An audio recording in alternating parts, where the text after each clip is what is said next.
এই সেই রেজাউল করিম যে আমার 4 বছরের বন্ধুত্ব সরলতার সুযোগ নিয়ে 1 বছর ধরে আমার সাথে ভোগ করে যাইতেছে, আমাকে রেপ করে যাইতেছে অনবরত, প্রতিনিয়ত। আমি অনেকবার না করার পরেও সে আমাকে জোর জবরদস্তি আমাকে রেপ করছে।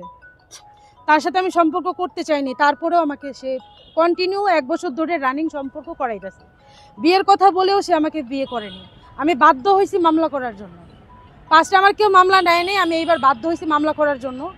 আপনারা যেখানে ওকে দেখবেন পুলিশের কাছে ধরাই দেওয়ার চেষ্টা করবেন। এখন ও পালাতক আছে, ও এখন ওর বন্ধুত্ব 1 বছর ধরে রিলেশনশিপে আসার পরেও আমাকে লাস্ট পর্যায়ে বলে বিয়ে করবে না। আমি মাঝখান দিয়ে প্রেগনেন্ট হয়ে যাই, আমার বাচ্চাটা ছলে বলে কৌশলে নষ্ট করায়। তারপরেও আমি সব কিছু বলে ওকে বিয়ে করতে চাই, কিন্তু ও আমাকে বরাবরই নাকচ করছে, বিয়ে করবে না।